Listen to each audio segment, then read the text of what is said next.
नमस्कार दोस्तों, अगर आप 17th बीपीएससी का एग्जामिनेशन देने जा रहे हैं तो यह वीडियो आपको जरूर देखना चाहिए, क्योंकि इस वीडियो के माध्यम से हमने समझाने का कोशिश किया है कि आखिरकार बीपीएससी ने जो 69th प्रीलिम्स एग्जामिनेशन में ज्योग्राफी के क्वेश्चन पूछे हैं, आखिरकार वो कौन से सोर्स से पूछे गए हैं। और आप जानकर हैरान हो जाएंगे कि जो क्वेश्चंस आए हैं उसमें से मेजोरिटी ऑफ द क्वेश्चंस आपके एनसीईआरटी से ही हैं, वो भी एक पार्टिकुलर क्लास एंड चैप्टर से।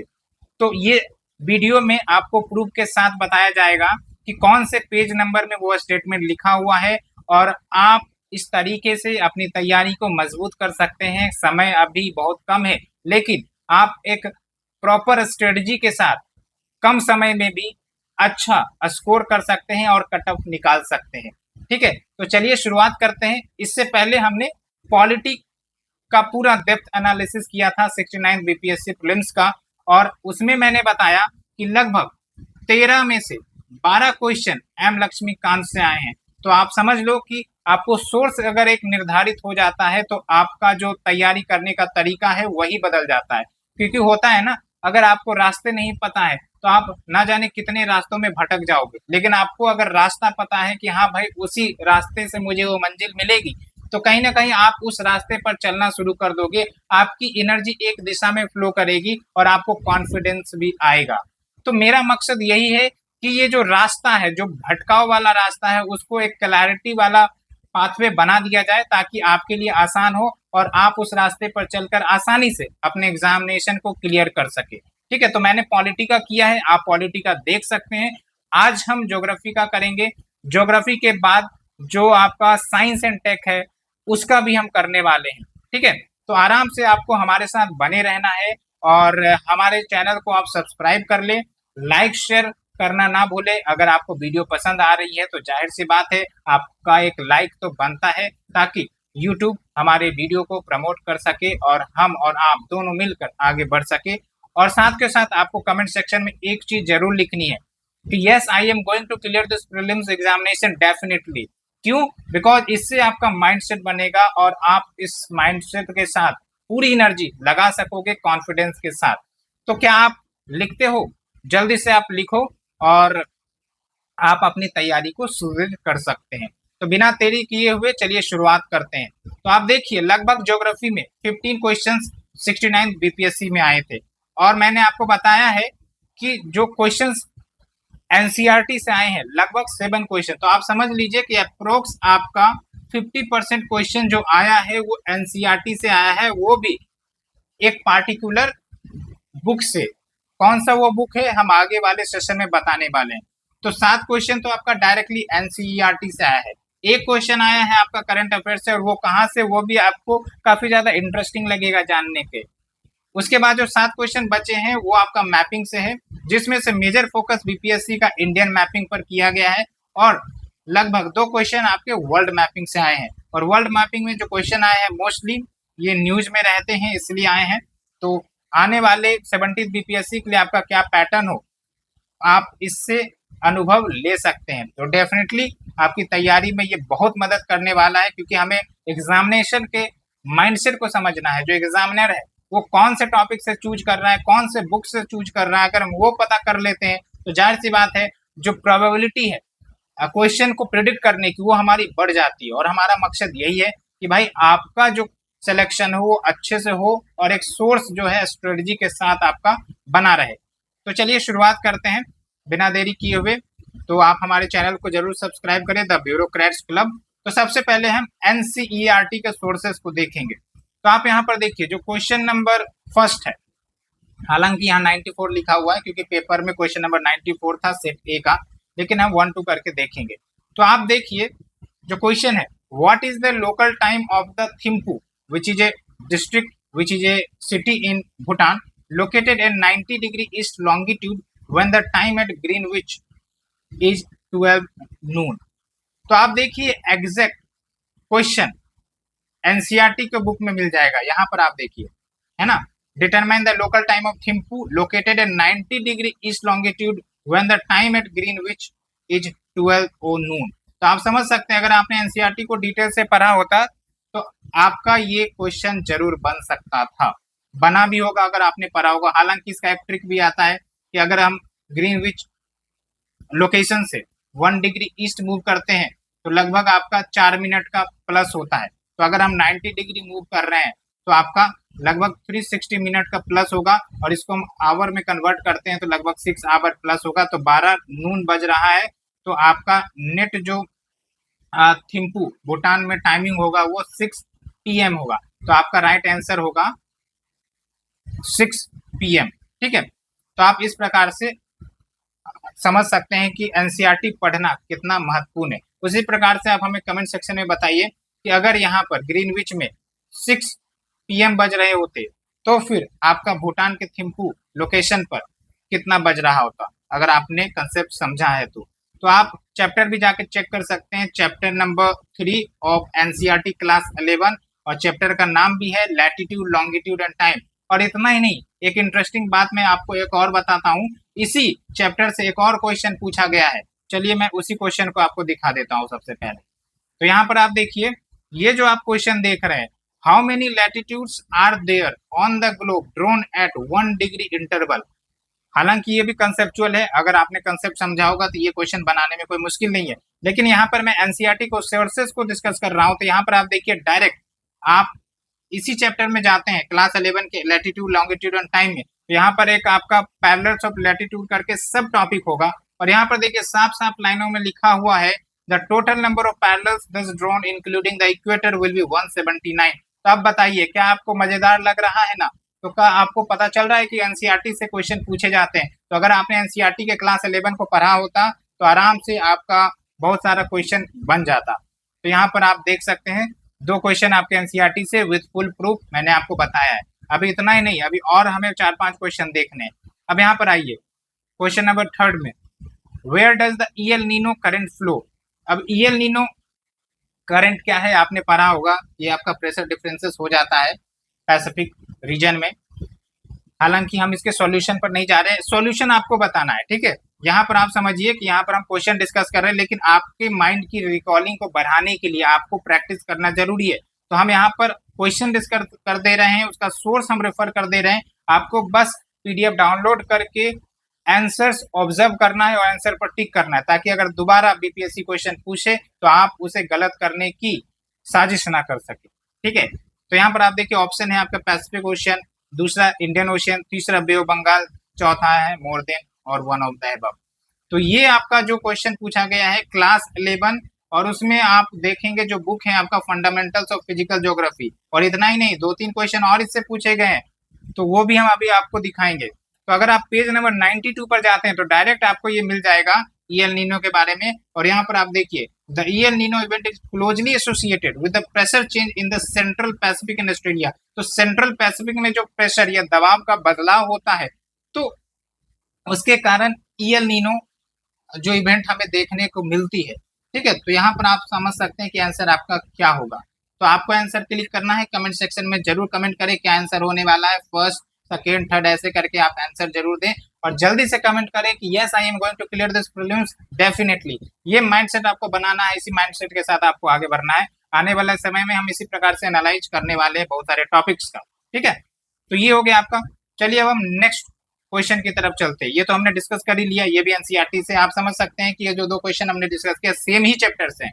ठीक है, और उसके बाद हम चलते हैं फिर से आपका क्वेश्चन नंबर 5 है आई थिंक सो। तो यहाँ पर आपका एसर्शन एंड रीजन वाला क्वेश्चन पूछा गया है, इसको कैसे सोल्व करते हैं। तो सबसे पहले आप एसर्शन पढ़ेंगे, एसर्शन में आपको कुछ स्टेटमेंट दिया जाएगा और उसका रीजन दिया जाएगा कि हाँ भाई ये घटना घट रही है, उसके बाद आपको बताना है कि क्योंकि ये चीज होती है। तो एसर्शन एंड रीजन में यही होता है, ये आपका घटना दे देगा और उसका कारण पूछ देगा। ठीक है, तो ये जो क्वेश्चन है एसर्शन की बात करें, rich placer deposits of gold are found on the Ghana coast and gold bearing veins are found in Brazil. क्यों? तो आप रीजन को देखते हैं। At some points of time these continents were joint together along with the Antarctic coast. यानी कि एक समय की बात है जब ये 2 कॉन्टिनेंट्स जुड़े हुए थे along the Antarctic coast, Antarctic नहीं अटलांटिक कोस्ट, अटलांटिक जो सी है आपका, ठीक है, उससे जुड़े हुए थे, इसलिए आपको इन दोनों जगहों पर आपका प्लेसर डिपॉजिट मिलता है। तो क्या ये सही है? तो ये जवाब आपको देना है, हम सबसे पहले सोर्स डिस्कस करते हैं। तो जो चैप्टर 4 है आपका fundamentals of physical geography class 11, जिसके बारे में अभी हमने एक और क्वेश्चन डिस्कस किया था, उसमें अगर आप जाओगे chapter distribution of continents and ocean का, तो साफ साफ ये स्टेटमेंट आपको दिया गया है प्लेसर डिपॉजिट्स के बारे में। तो यहाँ पर आप देख सकते हैं the occurrence of rich placer deposit of gold in the Ghana coast and the absolute absence of source rock in the region is an amazing fact. The gold bearing veins, आप देखिए स्टेटमेंट रिपीट हो रहा है, the gold bearing veins are in Brazil and it is obvious that gold deposit of the Ghana are derived from the Brazil when the two continent, ध्यान से पढ़े, जब दो कॉन्टिनेंट्स एक दूसरे से जुड़े हुए थे, सटे हुए थे साइड बाय साइड, तो डायरेक्ट आपका ये आंसर निकल कर आ जाता है। तो आप समझ रहे हैं कि किस प्रकार से आपका जो एनसीईआरटी बुक है कितना महत्वपूर्ण हो जाता है, डायरेक्ट स्टेटमेंट से क्वेश्चन पूछे जा रहे हैं। तो इसलिए बोलते हैं एनसीईआरटी जे मस्ट, चाहे आप यूपीएससी की तैयारी कर रहे हैं या फिर बीपीएससी की तैयारी कर रहे हैं या फिर कोई भी स्टेट पीसीएस की तैयारी कर रहे हैं, तो NCERT is the backbone. NCERT के बिना कुछ काम नहीं होगा, क्योंकि यहाँ से जो क्वेश्चंस आते हैं वो डायरेक्ट आते हैं। इसका कारण भी है क्योंकि ये जो सोर्सेस होते हैं एनसीईआरटी की वो ऑथेंटिक होती है, क्योंकि ये गवर्नमेंट की बुक है। तो फिर अगर कोई क्लेम करेगा, चैलेंज करेगा आंसर को, तो फिर जो बीपीएससी या फिर अदर अथॉरिटी वो एनसीईआरटी का ही रेफरेंस देंगी। तो इस बात को आप समझिए, ठीक है। तो एनसीईआरटी को पढ़ना मुश्किल नहीं, नामुमकिन भी नहीं, आसान है, ठीक है। तो चलिए अब नेक्स्ट क्वेश्चन की तरफ चलते हैं। Question number 95, which of the following statement is correct. और ये आपका मिनरल्स एंड एनर्जी रिसोर्सेस का टॉपिक से है। तो यहाँ पर करेक्ट स्टेटमेंट पूछा जा रहा है, आंसर आपको देना है ताकि आपका रिकॉलिंग पावर मजबूत हो, आप रिवाइज कर सके। और इसके साथ साथ आपको ध्यान रखना है कि इसके आसपास का अगर कोई टॉपिक है आपको उससे भी पढ़ के जाना है। तो जैसे आपका देख लो statement A, natural gas is found in the Dharwad rock formation. Statement B, mica is found in Koderma. Statement C, Cuddapah series is famous for diamond. Option D, petroleum reserves are found in Aravalli hills. तो 4 statement है, हमें एक correct चुनना है, यानी कि 3 statement गलत है। तो जब आप एनसीईआरटी में जाते हैं क्लास 10 के में, ठीक है, तो क्लास 10 में एक चैप्टर है मिनरल एंड एनर्जी रिसोर्सेज। तो वहां पर जो इंपॉर्टेंट मिनरल्स है, चाहे मीका हो, नेचुरल गैस हो, कोल हो, पेट्रोलियम हो, क्रूड ऑयल, आयरन हो, इन सब के बारे में बताया गया है कि कौन कहाँ पर मिलता है, ठीक है। और साफ साफ स्टेटमेंट आपका ये दिया गया है कि जो मीका है, जैसे आप देख लो मीका का यूज बताया गया है इलेक्ट्रॉनिक इंडस्ट्री में। और यहाँ पर आप देखिए mica is in India is produce in Jharkhand, तो झारखंड में, और कोडरमा कहाँ है, झारखंड में, ठीक है। तो इसका मतलब इनडायरेक्टली आप रेफर कर सकते हैं बिहार, झारखंड। अगर आप बिहार के निवासी है तो जाहिर सी बात है झारखंड के आसपास का कुछ इलाका तो आपको पता ही होगा, तो इनडायरेक्टली आप यहाँ से आंसर कर सकते हैं। तो आप मान के चलिए कि ये आपसे सॉल्व हो सकता था। उसी प्रकार से कुछ कुछ कोल रिजर्व्स के बारे में बताया गया है, गोल्ड रिजर्व्स के बारे में बताया गया है। तो आप समझिए कि इस प्रकार के क्वेश्चन आ सकते हैं, ठीक है। अगर यहाँ नहीं तो पेट्रोलियम रिजर्व्स कहाँ मिलता है, आप ये डिकोड करिए। डायमंड्स कडप्पा सीरीज में नहीं मिलता है तो कौन सी सीरीज में मिलता है। नेचुरल गैस अगर धारवाड़ रॉक सीरीज में नहीं मिलता है तो कौन सी सीरीज में मिलता है। उसी प्रकार से धारवाड़ रॉक फॉर्मेशन क्या है, कडप्पा सीरीज क्या है, क्रोनोलॉजी क्या है इसकी। बिहार स्पेशल पर भी एक क्वेश्चन पूछा गया था, मैच द फॉलोइंग करके, कडप्पा सीरीज तो बिहार में क्या मिलता है, या फिर आपका धारवाड़ रॉक्स बिहार में फिर क्या मिलता है। तो इस प्रकार से आपको एनालाइज करना है कि सिर्फ आपको क्वेश्चन नहीं पढ़ रहे, उसके आसपास के एरिया को भी एनालाइज करना है कि क्या और पूछा जा सकता है, क्या और पहले पूछा गया है। तो इससे आपको डिटेल एनालिसिस का पता चलेगा और डायरेक्टली आप क्वेश्चंस प्रिडिक्ट कर सकते हैं कि क्या क्वेश्चंस आ सकता है, किस टाइप का क्वेश्चन आ सकता है। तो आप देख सकते हैं ये भी आपका एनसीईआरटी में कवर है, ठीक है। तो ये करने के बाद अब हम चलते हैं फिर नेक्स्ट क्वेश्चन की तरफ। नेक्स्ट क्वेश्चन आपका इजी है, और अगर आपने फंडामेंटल्स ऑफ फिजिकल ज्योग्राफी आपने अगर पढ़ा है तो वहीं से ये क्वेश्चन है, ठीक है। तो क्वेश्चन है आपका, the process that continually adds the new crust. तो आपको पता है हमारा जो क्रस्ट है डायनेमिक है, और मैग्मा नीचे से निकलती है और वो सॉलिडिफाई होता है तो फिर क्रस्ट बनता है। ये कुछ थ्योरी है आपका, लेकिन यहाँ पर हम एनसीईआरटी के सोर्सेज को डिस्कस कर रहे हैं तो ज़्यादा डिटेल में नहीं जाएंगे। यहाँ पर आप देखिए सबडक्शन आपका ऑप्शन है, अर्थक्वेक आपका ऑप्शन है, सी फ्लोर स्प्रेडिंग आपका ऑप्शन है, कन्वेक्शन आपका ऑप्शन है, ठीक है। तो आप यहाँ पर देखिए कि सबडक्शन में क्या होता है, क्रस्ट डिस्ट्रॉय हो रहा है, क्रस्ट क्रिएट नहीं हो रहा है। तो यहाँ पर आपका न्यू क्रस्ट बन रहा है, तो ये तो होगा नहीं, तो सबडक्शन आप काट दीजिए, ठीक है। साफ साफ दिया गया है और ऑप्शन भी लगता है यहीं से चुना गया है, ठीक है। तो अर्थक्वेक तो होता नहीं है, क्योंकि अर्थक्वेक तो सेकिंग होता है, इससे आपका कोई क्रस्ट बनता नहीं है। उसके बाद आपका सी फ्लोर स्प्रेडिंग है। तो सी फ्लोर स्प्रेडिंग आप देखिए यहाँ पर, ये जो आपका आर्थर होम्स है, उन्होंने ये सी फ्लोर स्प्रेडिंग के बारे में बताया था, और यही सी फ्लोर स्प्रेडिंग जो है वो न्यू क्रस्ट को बनाता है। अगर आप थोड़ा सा डिटेल को पढ़ोगे, मैंने तो थोड़ा सा स्क्रीनशॉट ही टच किया है, लेकिन जब आप इस पूरे टेक्स्ट को पढ़ोगे तो यहाँ से आपको निकल कर आएगा कि ये जो सी फ्लोर स्प्रेडिंग ही है जहाँ से आपका नया क्रस्ट बन रहा है। और जो आपका कन्वेक्शन है, कन्वेक्शन सेल भी है, ये आप देख सकते हैं। तो कन्वेक्शन सेल में क्या होता है, राइज होता है, फॉल होता है, राइज फॉल होता है, ऐसे होता है ये पूरा कन्वेक्शन साइकिल। तो आप समझ गए होंगे कि एनसीईआरटी कितना महत्वपूर्ण है, और इसलिए एनसीईआरटी के जो फंडामेंटल्स ऑफ फिजिकल ज्योग्राफी का चैप्टर है वो तो और भी ज़्यादा महत्वपूर्ण हो जाता है। उसी प्रकार से जो अभी हमने क्लास 11th का ही एक और बुक था जहाँ से 2 क्वेश्चन आए हैं, वो भी बुक महत्वपूर्ण हो जाती है, क्योंकि डायरेक्ट क्वेश्चन आए तो इसमें तो कोई सवाल उठता ही नहीं है कि उसे नहीं पढ़ के जाए, उसे पढ़ कर ही जाना है। ठीक है, ये हो गया फ्रेंड्स। अब उसके बाद हम चलते हैं नेक्स्ट, जो कि इसी चैप्टर से लिया गया। आप समझिए कि फंडामेंटल ऑफ फिजिकल ज्योग्राफी में से जो आपका ये चैप्टर है कॉन्टिनेंट्स एंड ओशियंस वाला, इससे फिर एक क्वेश्चन पूछा गया है, और क्वेश्चन है आपका the theory that states piece of the earth crust are in constant slow motion driven by movement in the mantle. यानी कि ये कहना चाह रहा है कि जो आपका अर्थ क्रस्ट है, जिसको हम प्लेट्स भी कहते हैं, वो कांस्टेंट मोशन पर है, मूव करते रहता है, स्लोली मूव करता है, और इसको मूव करवाने वाला कौन है, तो मेंटल के अंदर जो मैग्मा मौजूद है वो उसे मूव करवाती है। तो ये किस थ्योरी का पार्ट है? क्या ये कॉन्टिनेंटल ड्रिफ्ट का पार्ट है, क्या ये पेंजिया का पार्ट है, क्या प्लेट टेक्टोनिक्स का पार्ट है, क्या प्लेट बाउंड्रीज का पार्ट है? तो आप बताइए। तो थ्योरी तो हमें पता है ना, प्लेट टेक्टोनिक थ्योरी होती है, कॉन्टिनेंटल ड्रिफ्ट थ्योरी थी, लेकिन ये मेंटल का कोई जिक्र नहीं करता था। ये तो आपका gravitational force as a factor बताया करता था कि ग्रेविटेशनल फोर्स ही इसको ड्रिफ्ट करवाती है, लेकिन ये तो सही था नहीं, आपको भी पता है। तो जाहिर सी बात है आंसर कौन होगा, कमेंट सेक्शन में बताइए। और देखिए आप एनसीईआरटी में जब आप इस चैप्टर को, इस टॉपिक को पढ़ेंगे, प्लेट टेक्टोनिक का डायरेक्टली लिखा गया है, this plate have been constantly moving over the globe throughout the history of the earth. तो क्या इंडिकेट कर रहा है, प्लेट टेक्टोनिक्स, ठीक है, कॉन्टिनेंट मूवमेंट। तो आप समझिए इसमें बहुत सारे फैक्ट है जो आपको याद रखने हैं, दोबारा पूछे जा सकते हैं। जैसे आप देख लीजिए किसने ये थ्योरी दिया था, मैकेंजी, पार्कर, मॉर्गन, इन सब ने मिलकर ये थ्योरी दिया था। तो आप समझिए कि सिर्फ आपको ये क्वेश्चन नहीं देखना है, क्वेश्चन के साथ ये देखना है कि इस टॉपिक में और क्या महत्वपूर्ण आपके स्टेटमेंट्स है जो क्वेश्चन के रूप में पूछे जा सकते हैं। ठीक है, तो होप यू अंडरस्टूड। उसके बाद हम चलते हैं नेक्स्ट टॉपिक। अब देखिए एनसीईआरटी का 7 का 7 क्वेश्चन हमने डिस्कस कर दिया, जिसमें से जो मेजोरिटी ऑफ द क्वेश्चन पूछा गया है वो आपका क्लास 11 के बुक से पूछा गया है। एक तो है आपका फंडामेंटल ऑफ ज्योग्राफी, जिससे 3 क्वेश्चन पूछे गए हैं, और 3 या 4 क्वेश्चन पूछा गया है। उसके बाद आपका जो लैटिट्यूड, लॉन्गिट्यूड एंड टाइम है, उससे 2 क्वेश्चन पूछा गया है। उसके बाद एक है आपका एनर्जी एंड मिनरल रिसोर्सेज, जिससे एक क्वेश्चन पूछा गया। तो टोटल 7 क्वेश्चन हमने डिस्कस कर लिया। तो अगर आपको ये लेक्चर अच्छी लग रही है, जल्दी जल्दी लाइक करिए, कमेंट करिए, शेयर करिए फ्रेंड सर्कल के बीच, और लिखिए yes I am going to clear this prelims definitely definitely.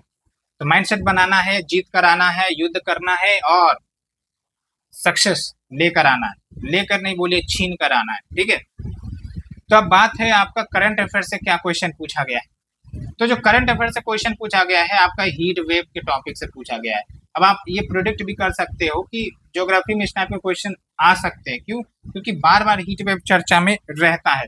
जैसे इस बार भी हीट वेव में चर्चा है, तो कोई जरूरी ही नहीं इस बार भी क्वेश्चन रिपीट हो जाए, क्योंकि बीपीएससी क्वेश्चन रिपीट करती है, डेफिनेटली करती है। उस पर भी हम एक सीरीज बनाएंगे कि कौन कौन से रिपीट सेक्शन है बीपीएससी में रिपीट हुए हैं। तो इससे भी आपको पता चलेगा कि पीवाईक्यू करना कितना अहम हो जाता है। उसके लिए हम वीडियो लाने वाले। तो ये जो हीट वेव्स का टॉपिक है, ये आपका विजन आईएएस का मैगजीन हो, या फिर आपका बाजीराम का मैगजीन हो, दृष्टि का मैगजीन हो, जो भी मैगजीन है उसमें कवर किया गया है। लेकिन हम, मुझे लगता है कि जो बीपीएससी ने क्वेश्चन पूछा है वो इंडियन मेट्रोलॉजिकल डिपार्टमेंट का अपना एक डॉक्यूमेंट है, फैक्ट करके फ्रीक्वेंटली आस्क्ड क्वेश्चन, और उसमें ये डेफिनेशन दी गई है। तो जाहिर सी बात है बीपीएससी एक ऑथोराइज्ड अथॉरिटी के डाटा को ही यूज करेगा। तो जाहिर सी बात है कि उन्होंने यहीं से लिया होगा। डायरेक्ट एकदम 2 कॉपी स्टेटमेंट आप पढ़ सकते हो। Heat wave is considered question तो मैंने पढ़ा ही नहीं, सॉरी सॉरी सॉरी। तो consider the following statements regarding heat wave. तो पहला स्टेटमेंट है heat wave is considered if the maximum temperature of a station reaches at least 30 degree Celsius or more for the planes. तो planes जो area है जैसे Gangetic planes है तो वहां पर अगर 30 डिग्री या उससे ज्यादा हो जाए तो हीट वेव हो सकते हैं। ये पहला स्टेटमेंट है। दूसरा है heat wave is considered if the maximum temperature of a station reaches at least 40 degree Celsius or more for hilly region. तो अगर हिली रीजन पहाड़ी क्षेत्र है तो वहां पर अगर टेम्परेचर 40 डिग्री या उससे ज्यादा होता है तो हीट वेव होगी। तो आपका स्टेटमेंट करेक्ट पूछ रहा है। तो यहाँ पर आप साफ साफ देखिए एकदम टू कॉपी स्टेटमेंट है। Heat wave is considered if maximum temperature of a station reaches at least 40 degree Celsius or more for plains and at least 30 degree Celsius or more for hilly region. तो स्टेटमेंट को उल्टा पुल्टा कर दिया है। तो आप बताओ कि स्टेटमेंट सही है या गलत है। ठीक है, एकदम एग्जैक्ट स्टेटमेंट, इसको दो स्टेटमेंट में टाइप कर दिया गया है और दोनों को रिवर्स कर दिया गया है। तो ये सब कुछ एलिमिनेशन का ट्रिक भी होता है। हम आने वाले समय में कुछ एलिमिनेशन ट्रिक्स भी देखेंगे कि कैसे हम एलिमिनेट कर सकते हैं। तो चलिए अब हम नेक्स्ट क्वेश्चन की तरफ चलते हैं, वो है आपका मैपिंग का। ठीक है, तो करंट अफेयर हमने देख लिया और अब हम मैपिंग के क्वेश्चन को देखते हैं जिस पर बीपीएससी ने इंडियन मैपिंग पर ज्यादा फोकस किया है, वर्ल्ड मैपिंग पर कम फोकस किया है। हालांकि कम फोकस का मतलब ये नहीं कि बीपीएससी दोबारा वर्ल्ड मैपिंग पर क्वेश्चन बढ़ा के नहीं पूछेगी, क्योंकि इस बार काफी ज्यादा न्यूज है लोकेशन, चाहे आपका इजराइल फलस्तीन वॉर कह लो, यूक्रेन का लोकेशन कह लो, ना जाने ईरान का लोकेशन कह लो, मिडिल ईस्ट का लोकेशन कह लो। ठीक है, तो बीपीएससी का फेवरेट है क्वेश्चन आज करना, तो इसमें आप फॉरगेट नहीं कर सकते। साथ साथ क्वेश्चन मैपिंग का मायने रखता है, साथ साथ क्वेश्चन मेक और ब्रेक वाली सिनेरियो बनाती है, सिलेक्शन करवा ही देगा।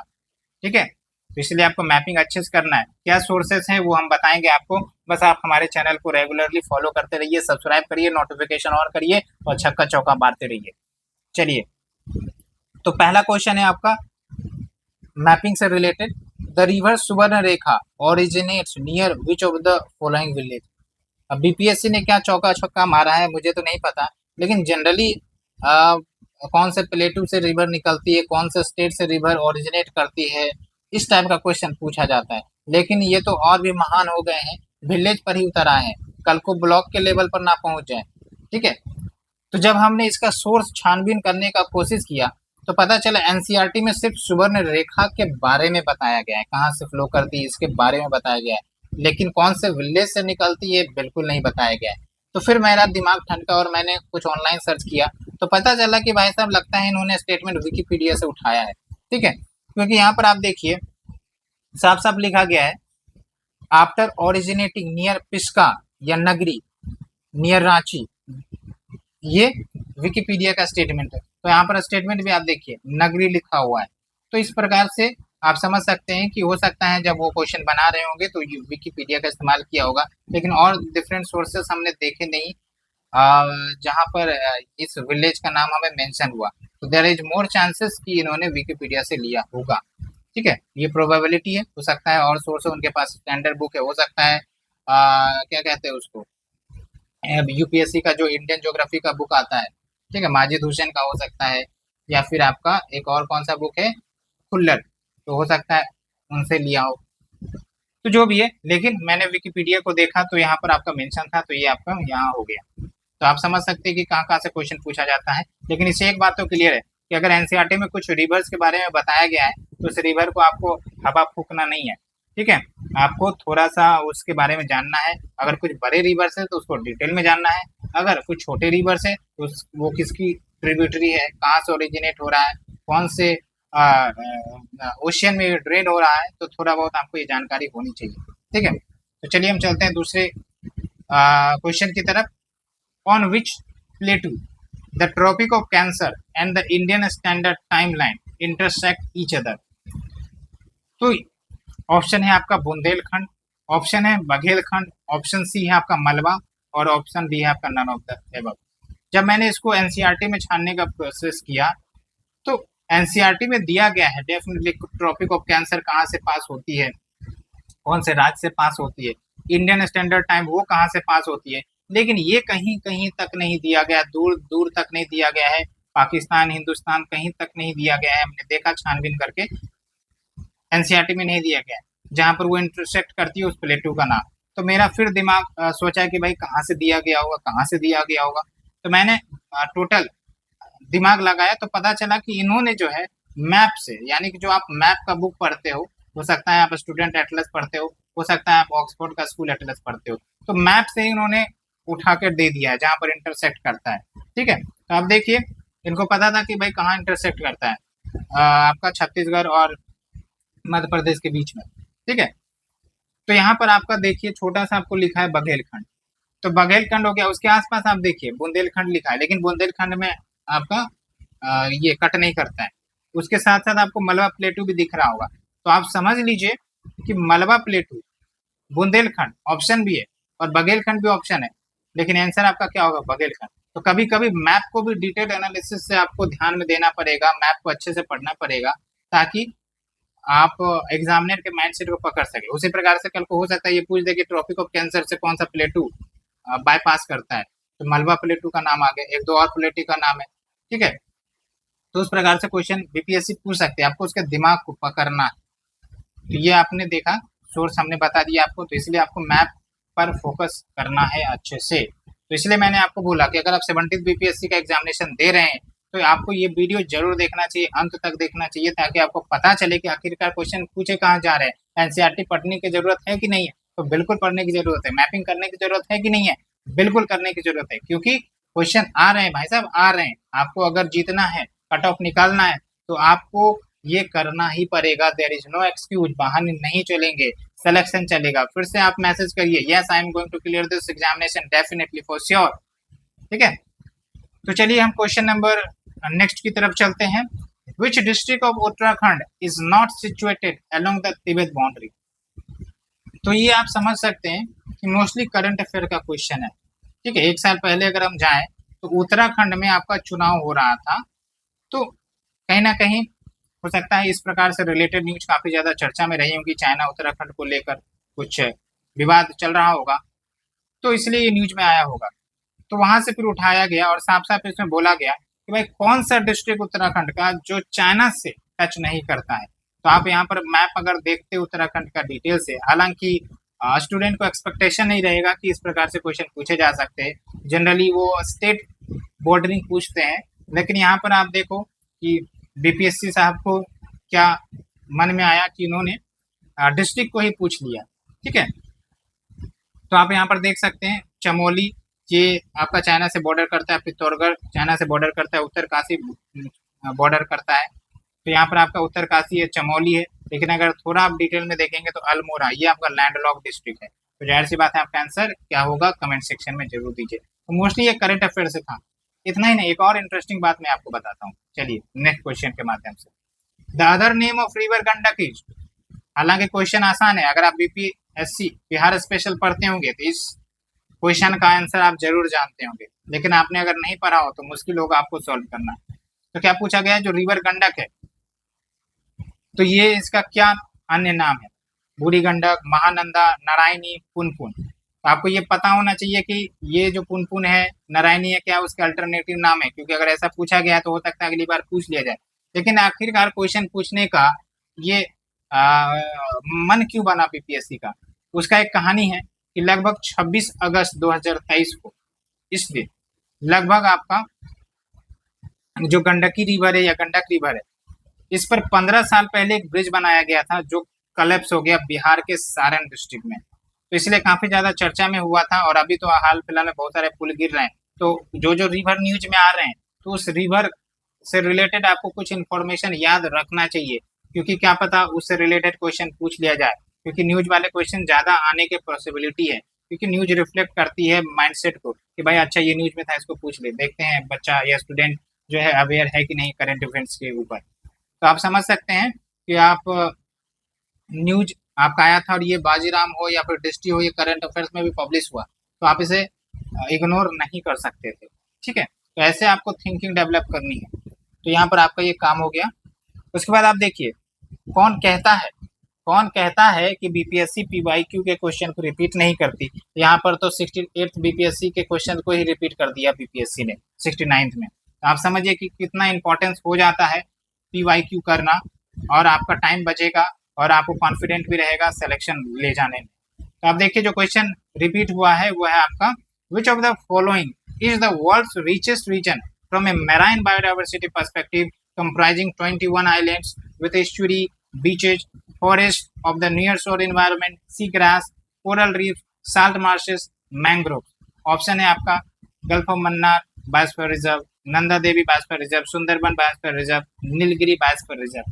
तो यहाँ पर जो क्वेश्चन आया है, आपको एक और इंटरेस्टिंग बात बताता हूँ कि जो बीपीएससी उन्होंने यूनेस्को के वेबसाइट पर जाके उन्होंने स्टेटमेंट को कॉपी किया। ये यूनेस्को का वेबसाइट मैंने खोला, मैं भी आश्चर्यचकित हो गया कि बीपीएससी कहीं ना कहीं इतने डेप्थ पर भी जा सकती है।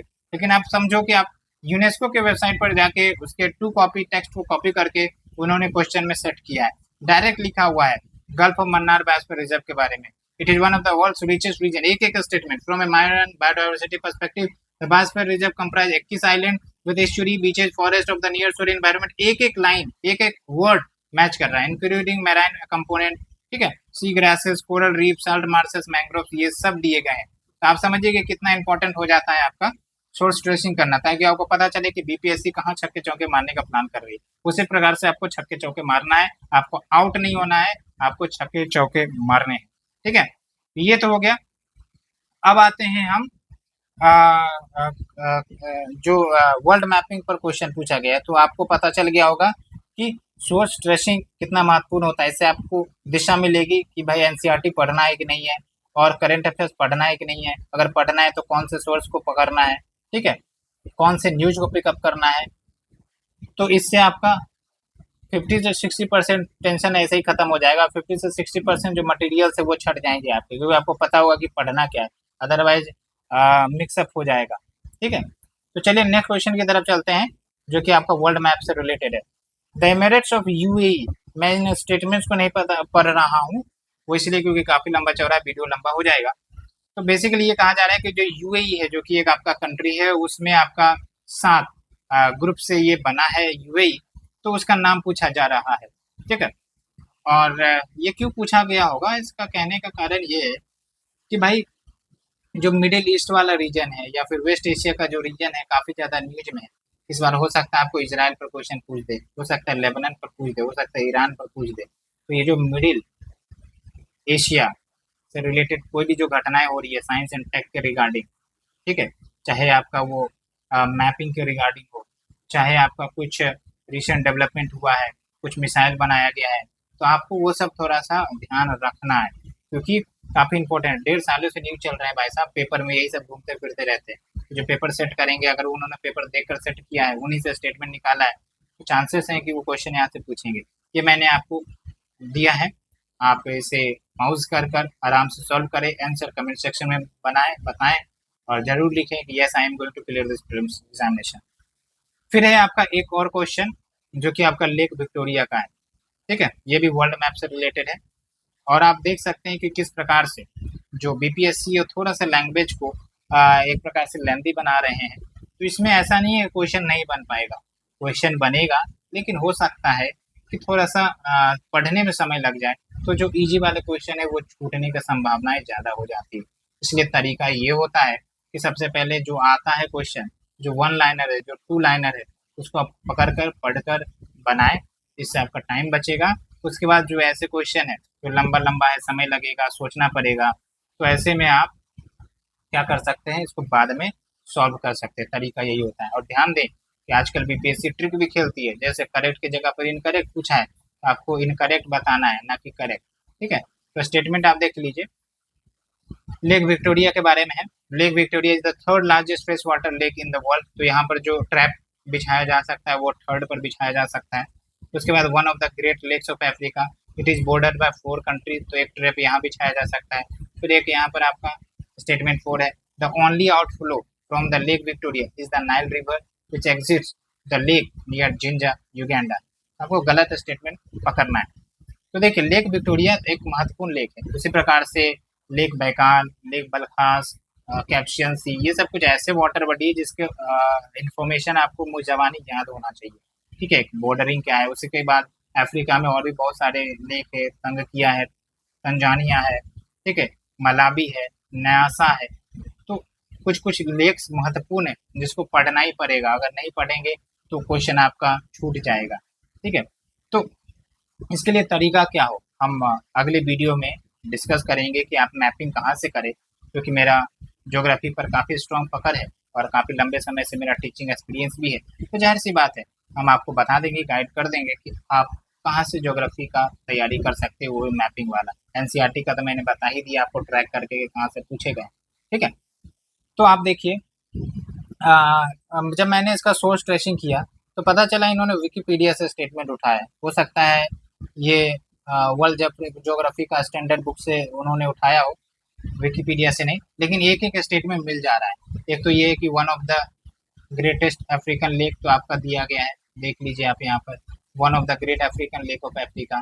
ठीक है, उसके बाद आप यहाँ पर देखिए lake Victoria is Africa largest lake, तो ठीक है, तो वर्ल्ड्स लार्जेस्ट ट्रॉपिकल लेक ये भी ठीक है, लेकिन आप देखिए एक एक statement, world's second largest fresh water lake by surface area.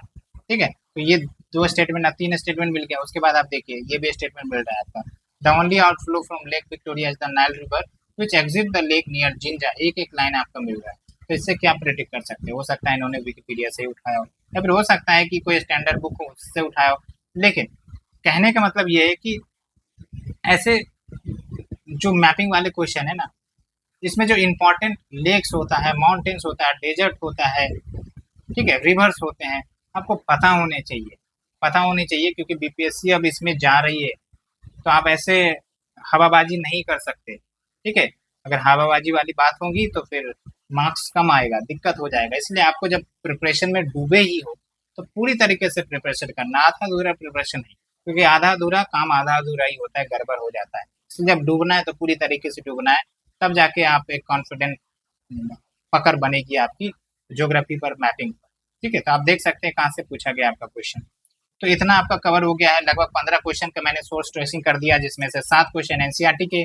तो क्या कंक्लूजन निकलता है? तो भाई कंक्लूजन ये निकलता है कि एनसीईआरटी मस्ट है, बीपीएससी हो या यूपीएससी, क्वेश्चन वो एक ऑथोराइज्ड बुक से पूछेंगे, और एनसीईआरटी का ऑथोराइज्ड बुक है, गवर्नमेंट की बुक है, तो क्लेम करना मुश्किल होगा उसके स्टेटमेंट गलत होने के। ठीक है, तो आप एनसीईआरटी के 9 से लेकर 12 तक जो भी ज्योग्राफी का क्वेश्चन है उसको पढ़िए, और बढ़िया होगा कि आप कम से कम 11th का जो ज्योग्राफी है, फंडामेंटल्स ऑफ फिजिकल ज्योग्राफी, ठीक है, उसके बाद एक और बुक है आपका ज्योग्राफी का, जो अभी मैंने दिखाया था, उसको भी पढ़ना है। क्लास 10 के बुक को पढ़िए, मिनरल्स एंड एनर्जी रिसोर्स, हर साल हर बार क्वेश्चन पूछा जाता है, तो हम क्यों स्किप करेंगे। आने वाले वीडियो में हम वो टॉपिक्स भी एनालाइज करेंगे लास्ट 7-8 सालों का, कि कहाँ से बीपीएससी कौन से टॉपिक पर ज़्यादा फोकस कर रही है, जिसमें मिनरल्स रिसोर्सेज एक महत्वपूर्ण टॉपिक है। ठीक है, और उसके बाद क्या मैंने बोला, we can not ignore mapping, mapping को तो हम इग्नोर ही नहीं कर सकते। 7 क्वेश्चन भाई साहब मैपिंग पर आया है, जिसमें चांसेस ये हैं इस बार कि प्लेसेस से न्यूज के क्वेश्चन आ जाए। तो कैसे आप करोगे places news, countries in news? तो विजन आईएएस का पीटी 365 उसको आप कवर करो। ठीक है, उसको आप कवर करो, आराम से आपका काम हो जाएगा, ज़्यादा आपको टाइम भी नहीं लगेगा। बस आपको देखना है कि बाउंड्री कौन से बाउंड्री है, कुछ आपका अगर लोकेशन है तो लोकेशन कौन से कंट्री में है ना। तो आप ऐसे करके याद रख सकते हैं। इंपॉर्टेंट लेक्स मैंने आपको बता ही दिया है, लेक्स, माउंटेन्स, रिवर्स याद रखने हैं। फिर आइलैंड्स, बीपीएससी का फेवरेट है आइलैंड, जैसे जापान के आइलैंड पर पूछ लेता है, ग्रीनलैंड के आइलैंड पर पूछ लेता है, तो ऐसे आपको छोड़ना नहीं है। ठीक है, और करंट अफेयर्स पर थोड़ा सा आपको नज़र रखनी चाहिए, चाहे बिहार के नेशनल, बिहार करंट अफेयर्स हो या फिर नेशनल लेवल करंट अफेयर्स हो, ज्योग्राफी पर्सपेक्टिव से। जैसे गंडक रिवर के बारे में पूछ लिया, ब्रिज कोलेप्स हुआ, उसी प्रकार से अभी ना जाने कितने ब्रिज कोलेप्स हुए हैं, तो जिस रिवर पर कोलेप्स हुए हैं उस रिवर के बारे में 1-2 डिटेल आपको ध्यान में रखना चाहिए। ठीक है, और प्रॉपर स्टैटिक मैपिंग का क्लैरिटी होना चाहिए, चाहे इंडिया की मैपिंग हो या वर्ल्ड के मैपिंग हो, और उसके लिए प्रॉपर टाइम आपको देना पड़ेगा। ठीक है, प्रॉपर टाइम का मतलब ये हुआ कि आप मैपिंग को देखो, जैसे बुंदेलखंड वाला मैंने आपको बताया। ठीक है, तो इसका मतलब क्या है कि आप मैपिंग को जब बढ़िया से देखते हैं कि ट्रॉपिक ऑफ कैंसर, या फिर अभी ये क्वेश्चन ये पूछा जा सकता है कि भाई ट्रॉपिक ऑफ कैंसर पर जो आपके कैपिटल है वो कैपिटल का नाम क्या है, कौन से कैपिटल ट्रॉपिक ऑफ कैंसर पर लाई करते हैं, तो ऐसे क्वेश्चन पूछा जा सकता है ना। तो ऐसे पर तैयार रहना है आपको, पैटर्न पकड़ना है, डायमेंशन बढ़ाना है। ठीक है, डिफरेंशियल तरीके से सोचना है कि और क्या पूछा जा सकता है। कहा जाता है ना कि टॉपिक वही होते हैं, बस थोड़ा डायमेंशन को बढ़ा दिया जाता है। आज इस डायमेंशन पर पूछा, कल उस डायमेंशन पर, परसों उस डायमेंशन पर, नेक्स्ट पेपर में उस अगला अलग डायमेंशन पर, लेकिन टॉपिक तो वही घूम रहा है। जैसे पार्लियामेंट है, टॉपिक तो वही है, लेकिन डायमेंशन कभी स्पीकर पर, कभी आपका चेयरमैन पर, तो कभी आपका डिप्टी स्पीकर पर, कभी आपका प्राइम मिनिस्टर पर, तो बात वही है, तरीका वही है। ठीक है, तो hope you understood all the concept और आपको आनंद आया होगा। इस प्रकार से सोर्स ट्रेसिंग आपने कहीं पर भी धरती पर नहीं देखा होगा, मैं कॉन्फिडेंस के साथ बोलता हूँ। और बस आपको बने रहना है हमारे साथ, लाइक शेयर सब्सक्राइब करते रहना है। जल्दी से कमेंट में लिखिए yes I am going to clear this problems definitely, और क्लियर होगा आपका। I have trust, you should have trust. और इसी प्रकार से आप मोटिवेशन बनाए रखिए जब तक आपका एग्जामिनेशन नहीं निकलता, और जब तक नोटिफिकेशन नहीं आता घबराने की जरूरत नहीं है, वो आएंगी, जैसे ही आएंगी मैं आपको नोटिफाई कर दूंगा। टेलीग्राम चैनल पर जरूर जुड़े, ठीक है। और अगर आपको इसका पीडीएफ चाहिए और आपको सॉल्व करना है क्वेश्चन, तो डेफिनेटली टेलीग्राम पर आपको पीडीएफ मिल जाएगा, और आप वहां से डाउनलोड कीजिए, सॉल्व करिए, आंसर आप हमें कमेंट सेक्शन में जरूर भेजिए। थैंक यू फ्रेंड्स, वीडियो अच्छी लगी हो लाइक करे, वीडियो अच्छी लगी हो शेयर करो, और एक स्माइली इमोशंस जरूर दे। Thank you.